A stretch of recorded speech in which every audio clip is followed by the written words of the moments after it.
Hey guys, it's Goosebumps Completionist, and today I have a special review for you of a Haunting Hour short story that was released in a TV guide.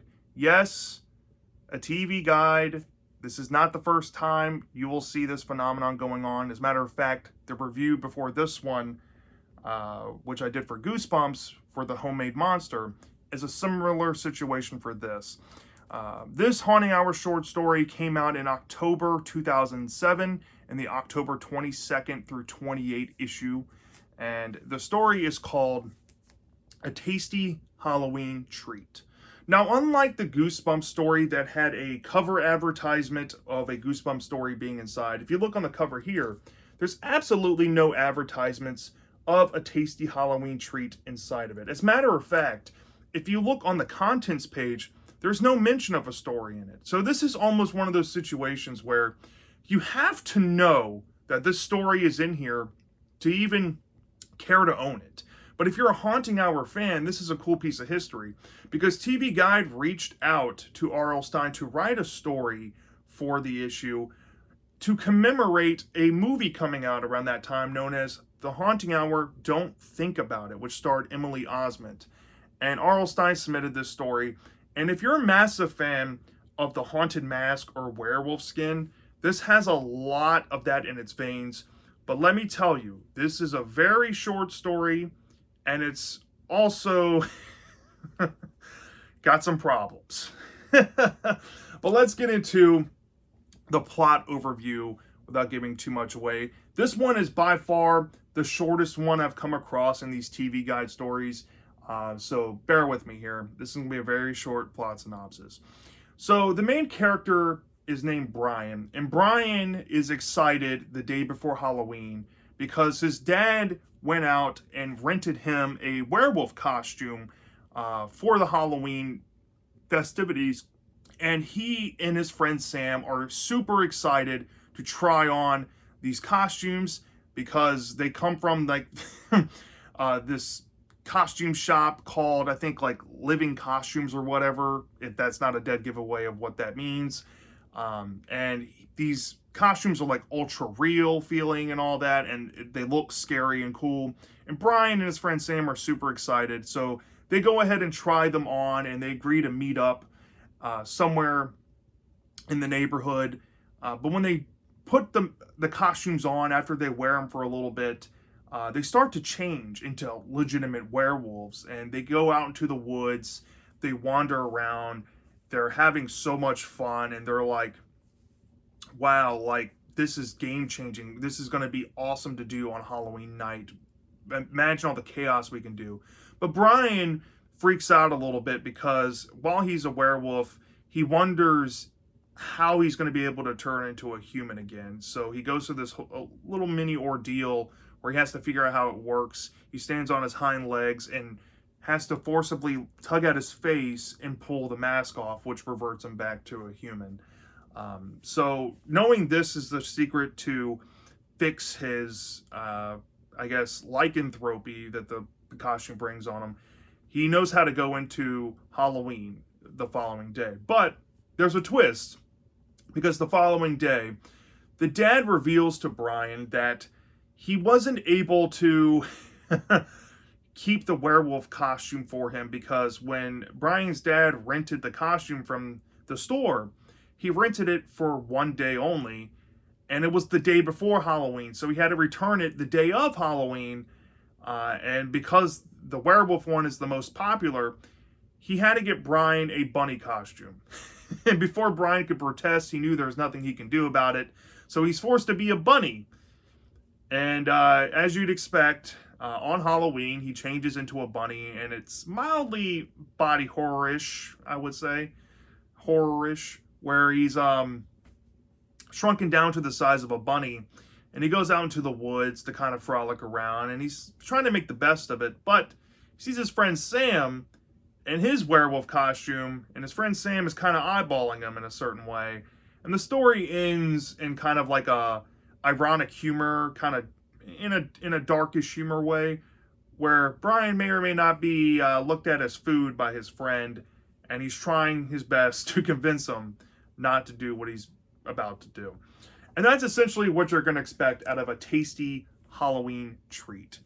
Now, a tasty Halloween treat is low-key a fun homage to some of my favorite Goosebumps books, The Haunted Mask and Werewolf Skin at the heart of it. I really enjoy that aspect to this story. As a matter of fact, if this is Haunting Hour, which it is, it's labeled as a Haunting Hour story and technically is considered part of the family of that series, I would have loved to see this turned into an episode because it blends what I love about Haunted Mask and Werewolf Skin into one. And this would have been a fantastic episode for the Haunting Hour series. And I think there's a huge missed opportunity there. The concept won me over. Blending some of my favorite books, A+.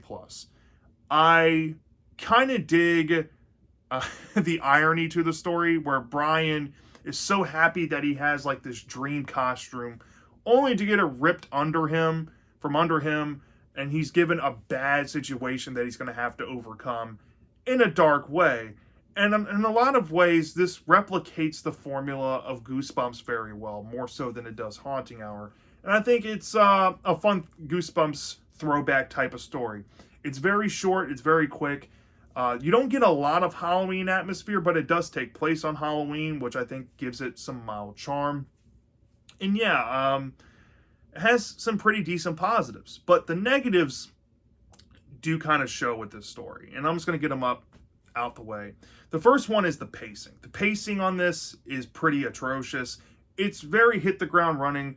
It's very in the vein of it's telling you events more than showing.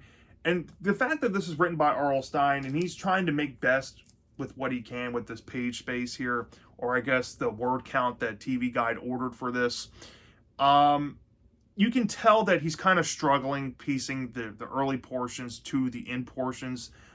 He has to kind of rush through this, and I can't be too harsh on something like this because of how short the page area to show the story is on page. However, going back to short story criteria, does it bite off more than it could chew? Not necessarily, but utilizing the constraints it does have, I do think that it could have used a little more to kind of bolster up the story. It just needed more to it for me to really get behind it all the way. Maybe an extra page TV Guide. You couldn't pay Stine to do a little bit of a longer story here. I don't know. But yeah, the pacing was kind of bad. There's a lot of things mulled over. You basically go from acquiring the costume to trying it on to turning into a werewolf to going back to human to getting a new costume to turning into a bunny. There's a lot happening in a very short amount of time. And you don't really get to feel the stakes of the situation minus in the climax. And yeah, I kind of wish it leaned more into the perils of trying to figure out how to demorph out of an animal form to a human. That could have been done a little bit better too. Going to the father's dumb mistake here, that feels really dumb, even for R.L. Stine standards. I don't know what it is about it. I really just am not a fan of how this story tries to go about handling the setup to the climax, because the dad rented the costume for one day, but because it was the day before Halloween, he has to return it and get a bunny costume instead. It just feels so tacked on in there, and it's for the sake of the twist, so that his friend, might entertain eating him. I get it, but it's really dumb. It's just super dumb. He couldn't have lost the costume and needed a replacement or something. I mean, that would have been a little bit better, or maybe he ruined it by trying to take it off, and his morph could have gone into that, but no. Just made the dad stupid for no reason. That's just really dumb. And yeah, and overall, I feel like the story just lacks a point. Unlike the Homemade Monster, there was at least a point of why they are making a monster. Here, the whole point is that the kids want a Halloween costume to wear. And they're going through these morphs just because they get a costume from this place. There's no real reason why this story is happening in terms of the plot, right? It's just things happen because it's Halloween. They put on a costume. It turns them into this, and now it's Halloween, And now this different costume turns this kid into this. You know, it's just nothing really going on. There's nothing happening. And that's depressing. With that being said, though, a tasty Halloween treat. If you're a Haunting Hour fan, I can see you wanting this for your collection just to have it. By all means, go pick this up for your collection. You could probably find one on eBay. I don't know how popular TV Guide was in 2007, but there is some cool stuff about the Haunting Hour. Don't think about it movie in here as well. And of course, you get the story in there. Is it worth a high price? No. Honestly, in terms of short stories, I'm not too sure how the Haunting Hour short story collections hold up to this. This is technically my first Haunting Hour short story experience. Yeah, I mean, aside from a few that I've read, like as standalones, like I'll open the collection and try one out. This one here is not as good from what I've read in the short story collections.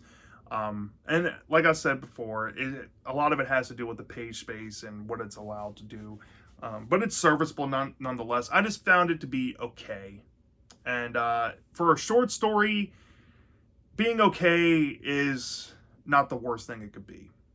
So from a 0 to 5 star basis, I think I'm going to settle with this. And some people might think I'm being a little too harsh on it, but I think this is perfectly fair. I'll probably give this like a 3 out of 5 stars. A 3 out of 5 stars in a short story basis for me, since I only do 0.5 or I guess 0.25 increments for these, is a pretty decent score. It's okay to decent, pushing somewhat decent. Nothing special though. It could have been way better than what it was. And I'm kind of, like I said, depressed that this was never turned into an episode. But yeah, that's my thoughts on A Tasty Halloween Treat. If you have ever read this short story before, do you love this or do you hate this? I'm dying to know, and I'll see you next time.